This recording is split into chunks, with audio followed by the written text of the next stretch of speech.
take our next step. We're going from the ratios into the coordinate plane. Yes, please have your notes because we'll be adding to them. A few math terms. First, graph. If we tell you to graph something, what we're saying is put a point defined by an ordered pair on a coordinate plane. So I just gave you a whole bunch of words we haven't talked about yet, so let's talk about those. Graphing is putting a point on a coordinate plane. That plane is formed by two intersecting number lines. One is vertical or horizontal or left-right. One is vertical. They meet at a perpendicular angle. What that means is they cross at a 90-degree angle. So they go straight across each other. Okay? Within that coordinate plane, it's formed by those two perpendicular number lines. Those number lines go forever in either direction. That's why we have arrows on both sides of, I should be using a pencil so they can see that at home. That's why we have arrows on both sides of each of those lines, because those number lines will go on forever in both directions. The X is your horizontal one. The Y is your vertical one. One of the big ones students always get confused on is which one is which. So let me give you one little aid. If I look at the letter X, can I tell anything about up, down, left, right from it? No, they're all the same, right? But what if I look at the letter Y? Does it go more left, right, or up, down? Up, down. So the Y actually tells you which one it is. It's the up, down one, because that's the way the letter is formed. So if I only have two choices, what does that make the other one? X. So the Y tells me it's up and down. The other one has to be X. Okay? Ordered pair. This is the numbers that are used to locate a point's position on a coordinate plane. Every mathematician in the world uses the exact same format for an ordered pair. That's how any mathematician, if given an ordered pair, will put it in the same place on the coordinate plane. Because it looks exactly like this, guys. Okay? A few key points in an ordered pair. It must have parentheses. One parenthesis on each side.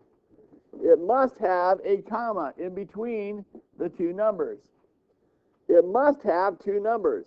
I need to know both my X and my Y. Even if one of those is 0, I still put 0. I don't just leave it blank. Okay? So an ordered pair is composed of parentheses, my X number, a comma, and my Y number. And we'll practice a little more on that in a little bit. Now, within the coordinate plane, there is a special spot. That special spot is where those two number lines intersect. The ordered pair for that spot is 0, 0, which is written just like this. Again, we have the parentheses on each side, comma in the middle, and it's saying it's 0 on the x-axis, 0 on the y-axis, up and down. That marks that spot where the two number lines intersect. The reason we bring this up is you're going to hear this a lot, because every time we're going to graph something, guys, we start from origin.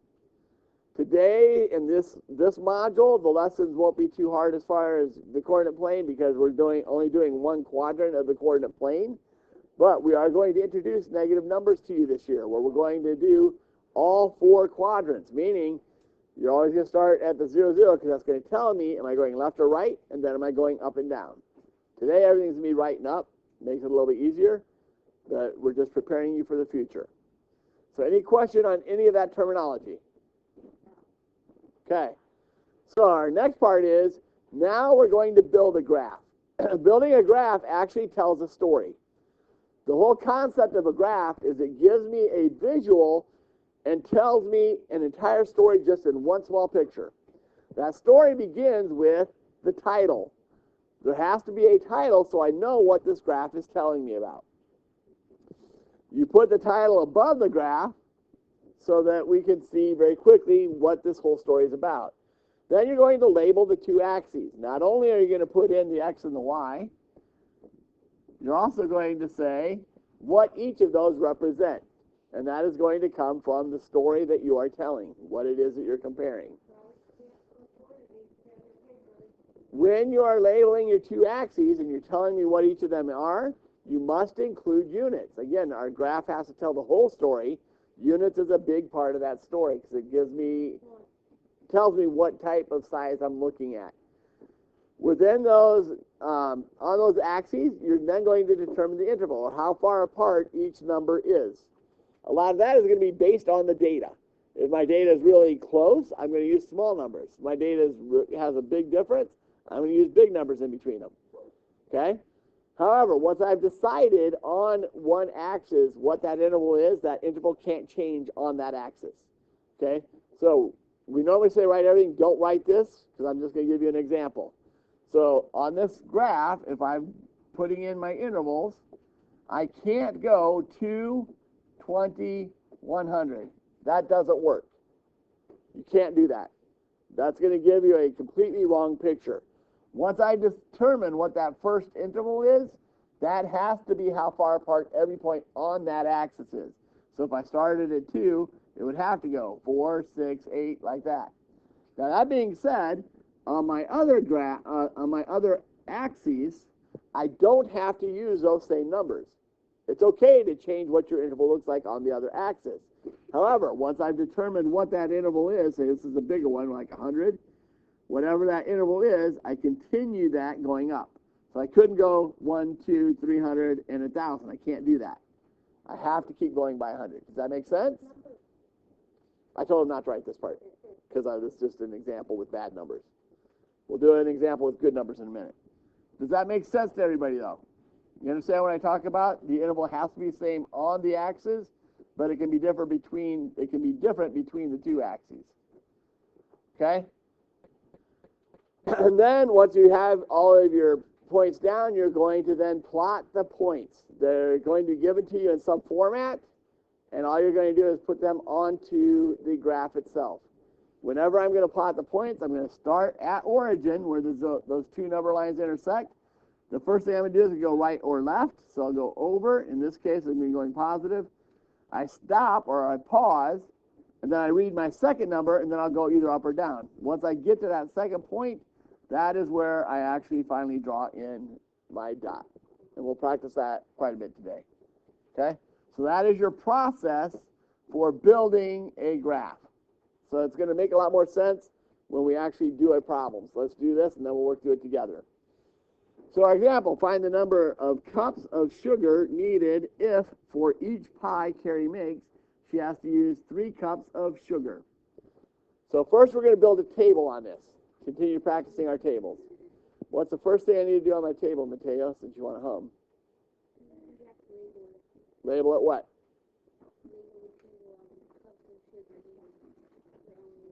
So what are my 2 labels?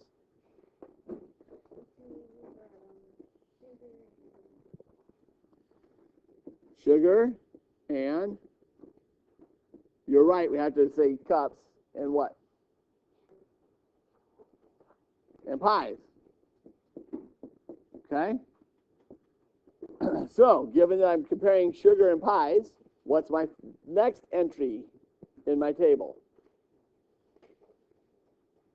What is this relationship, Wesley? So 1 sugar to 3 pies? So 3 cups of sugar to 1 pie? Okay? You do need to make sure you do them in the correct order, right?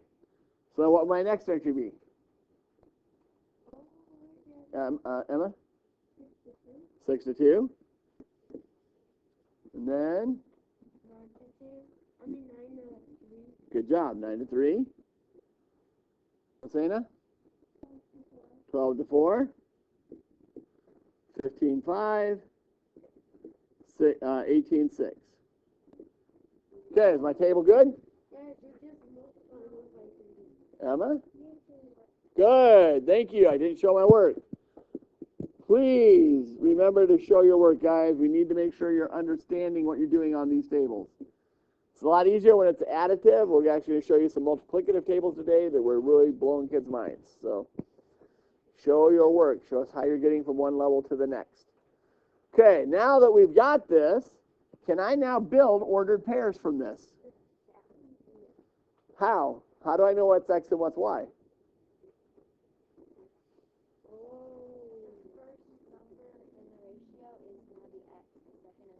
Good. My first, and we'll say the table in this case, but you're also right if it's a ratio. The first column is X, the second column is Y. That should make it very easy to make ordered pairs out of these, right? Literally, all I need to do to make an ordered pair out of this, I put a parenthesis, I put my first number, because that's my x, I put a comma, I put my second number, because that's my y, and I close it with another parenthesis. I now have an ordered pair. Is that easy to do? Can we do that for all of these? So my next one would be 6, 2, 9, 3, 12, 4, 15, 5, 18, 6.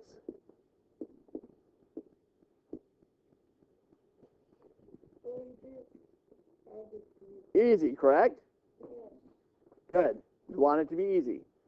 Okay, now let's actually build a graph off of this then.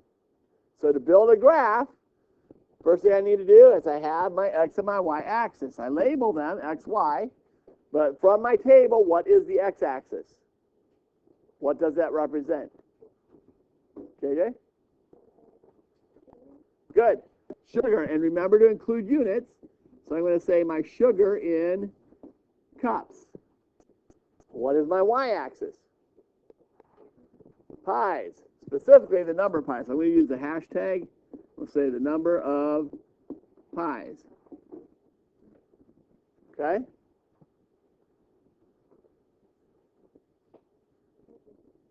Avi, I know you were impressed. The way I just wrote that going straight up. And it actually looks good. You can read it. Well, turn your head. Okay, once I have done this, now I need to figure out my intervals. So I can start building my intervals. Couple keys. My intervals all need to be the same apart. If you're using graph paper, you don't necessarily have to use every single line in the graph paper. It's okay to skip lines on the graph paper and make your intervals further apart so you can see them easier. But we're going to do about the same thing going up, and then we label them. So what are we going up by on sugar? What should I use for my interval? JJ? For sugar? Why would I go by ones? So you want me to do 18 different lines on this? Yeah. Go by what? Threes? That's what I would prefer to go by, because then I don't have to write as many things, right? Because it's 3, 6, 9, 12, 15. If you want, you can extend it to 18. What about for the number of pies? What interval should I use for that? JJ, you want to go again? Now it's ones, because for each 3 cups, I get 1 pie. Makes sense. Make sense? So even though the numbers are different between the axes, the intervals on each axis are the same. So this one is all by 3s, this is all by 1s. Does that make sense? Are you going to put down the numbers? No, when we're doing it this way, I just put that. Oh, we forgot something very important. I can't believe I did this.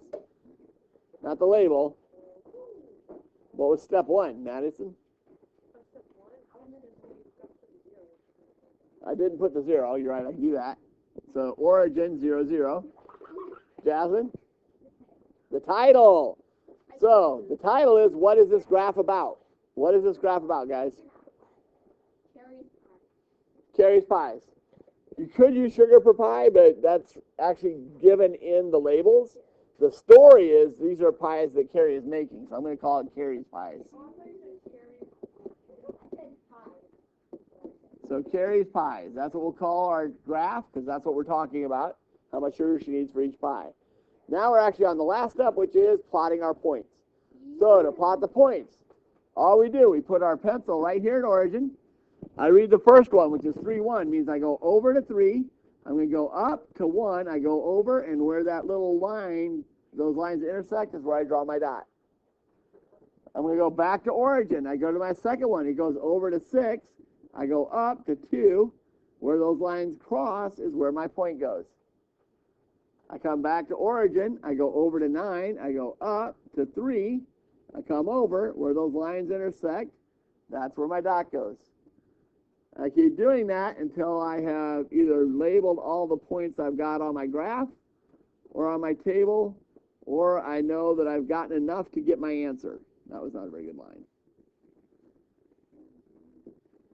Once you've drawn all your points, you can actually use a straight edge, and you should be able to connect them to actually form a straight line.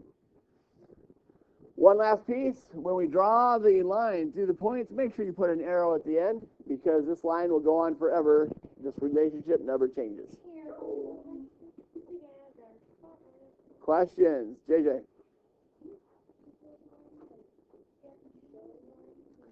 I normally don't, but it's something Mr. Shannon has said will actually help you guys. I've never used it before, quite honestly. But I can see where it can help you be sure to locate the correct spot, especially as I was watching several of my students this morning. And all of a sudden, this is not a lie. This is actually was on several students' papers. They had a 6 here. Their line went like this and then over. And then they went like this and went over. It totally messed up what their line looks like, which actually ruins the whole purpose of the line, which is if you've drawn your line accurately, I can now, the term is called extrapolate. I can actually use the information in between points and make accurate estimations of what's happening. And on graph paper, you will have the line to trace. Yes, It looks like it does when you do that. so like, Okay, so if there's no questions on this, please go back in your modules to page, oops, I forgot to erase it, 53. Page 53. So this is actually, we were supposed to do this last lesson. A1, we had the fire drill, which threw everything off. So because A1 didn't have time to go through this, that's why we ended up playing the games last time. But we still need to cover this information. So, page 53. What we're going to do is we're going to practice on how to make equations off of these tables. During a particular U.S. Air Force training exercise, the ratio of the number of men to the number of women was 6-1. Use the ratio table provided below to create at least 2 equations that model the relationship between the number of men and the number of women participating in the training. So we need to use the ratio table provided and create at least 2 equations. Those are our tasks. Okay, they gave us the headings for our ratio table already. JJ? Sure. 6-1, right? So we're good with that? Everybody's good with that? So our next entry would be, okay, I'm going to go ahead and stop you, because this is why I really dislike Engaged New York in a lot of ways. What did they tell you in the text? The ratio of men to women was, and then in the table they did what? Women to men. They reversed the ratio on you, didn't they? So my first entry is actually what? 1-6. So I will warn you, Ms. McShann made up the test that we'll be doing next week. Be careful that you pay attention to everything that's being written and read to put them in the correct order, because that's really a huge piece of ratios. So my first one is 1-6. My second entry would be 212, then 318, 424, 530. Make sense? Sylvia? I did label it, women and men. Oh, show my work. Sylvia saw it. Thank you, Sylvia. Don't forget to show your work. Again, I prefer additive tables, but if you see it multiplicatively, show that as well. Now we need to build the equations. This is the part we said that's so easy it should make you smile. Why? Here's how easy it is, guys. If I want to solve for the number of women, I circle that. That's going to be the first thing in my equation. W equals. Then I'm just going to use the value from my table to figure that out. So I'm going to just draw the smile over to the min. What's the first number I come to? 1. What's the second number I come to? 6. And then I multiply by the other variable. Guys, it's that easy. Can I simplify that at all? No. What does it mean if I have a number written right next to a letter or variable? What operation is that telling me to do? Who said that? Good job, JJ. That's multiplication. So Ms. McShann has made some cheat sheets for you guys on these back walls and started one over on her board as well, showing ways to multiply. One of the problems is we're now getting into graphing and equations. One of the most common variables is x. So we can't really use x as multiplying anymore. If I have a number written beside the variable, that just means multiply. But our direction said we need to create at least 2 equations, right? So here's the easy thing. We can actually just go the other way. So if I start at m equals, what's the first number I came to? 6 over, the second number is 1 times the other variable, w. Can I simplify that? Yes. So that would be m is 6w. So there's my 2 equations. We've not done everything we need on that. So we're going to do one quick problem on this. 200 women participated in the training exercise. Use one of your equations to calculate the number of men who participated. So there's our task. Use one of the equations to calculate the number of men. So here's the advantage to the equations, guys. Once I build the table, was that table hard to build? Not really, right? But do I really want to extend that to 200? No. So once I built the table, I can now find the equation, which makes it easy to do extended problems like this. Now, one big key on this, it says use one of them, but it didn't tell us which one. So to identify which one I need to use, the key is, what am I trying to find? How many men? That means I want the one where I find the number of men, where men is by itself. So I'm going to use my equation, m equals 6w. Do I not know how many women there were in this exercise? How many? 200. So I can now substitute that value for the w, because I now know what the w is, right? It's now 200. So 6 times 200 means there were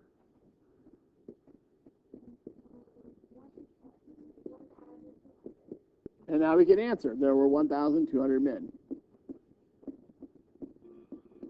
Okay, we'll finish up after lunch. Thank you, Bill.